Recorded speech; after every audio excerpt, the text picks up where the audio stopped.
La tombe de Johnny Hallyday est fleurie chaque jour par des fans du chanteur mort en décembre dernier. Cinq mois après son enterrement le 11 décembre dernier, des visiteurs n'hésitent pas à faire les milliers de kilomètres jusqu'à l'île antillaise de Saint-Barthélemy où repose la star. Contrairement à ce que redoutaient les habitants, cette sorte de pèlerinage se passe plutôt bien, en dépit de quelques comportements déplacés. Des dizaines de galets où sont écrits des mots d'amour pour le chanteur ont été déposés sur le sol.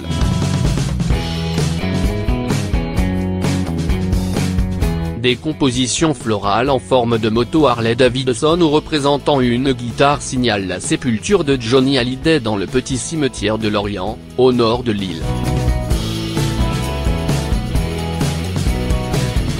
Bien que des cérémonies soient régulièrement organisées en l'église de la Madeleine à Paris, Corinne a tenu à faire le voyage, avec son mari Philippe, depuis Angoulême.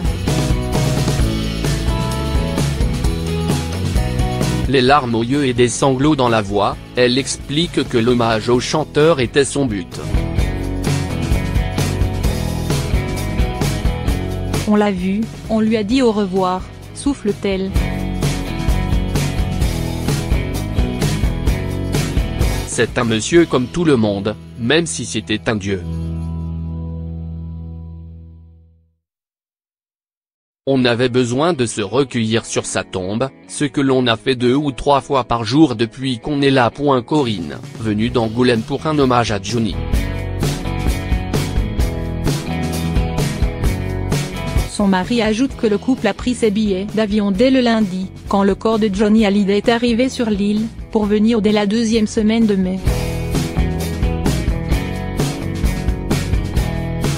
Et puis on est là.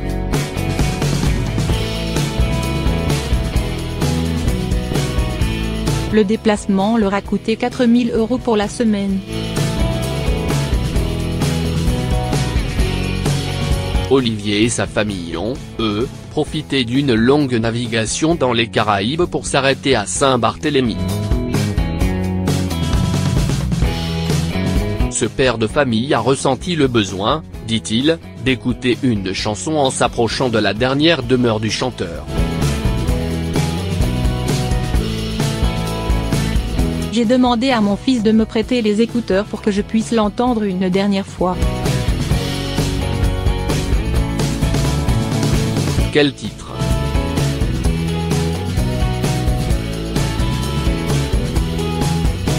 Je ne regrette rien.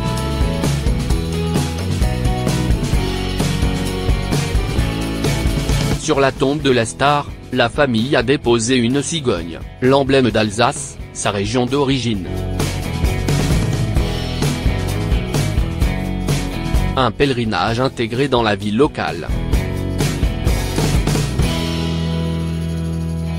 Le flot incessant de fans qui viennent se recueillir est devenu habituel.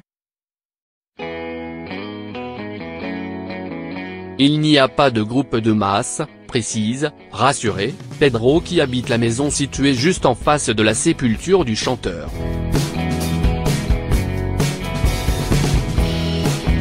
Malgré les visites continuelles, c'est la vie tranquille à Saint-Barthélemy. On n'est pas gêné par tout ce phénomène-là, assure-t-il. La ferveur très forte après le décès de Johnny s'est un peu tarie au fil des semaines, mais parfois, l'attitude de certains fans choque les habitants de l'île. Ainsi, Jean-Paul, dont la famille est enterrée dans ce cimetière de Lorient. Arrivé en maillot de bain dans un cimetière et aller se faire un selfie sur une tombe, je ne vois pas où est le respect, dit-il. Au contraire.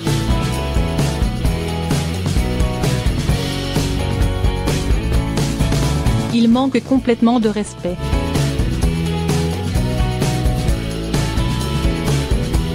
S'asseoir ou monter sur une tombe pour faire une meilleure photo, je trouve ça un peu déplacé. Il s'avère impossible pour l'instant de chiffrer le nombre de ces visiteurs particuliers, mais Nils Dufaux, président du comité du tourisme de Saint-Barthélemy, assure qu'il n'est pas question d'exploiter le filon de Johnny. Nils Dufaux, du comité du tourisme de Saint-Barthélemy. On ne veut pas en faire non plus quelque chose de trop organisé qui dénaturerait un peu la chose, ajoute le responsable du comité du tourisme de Lille.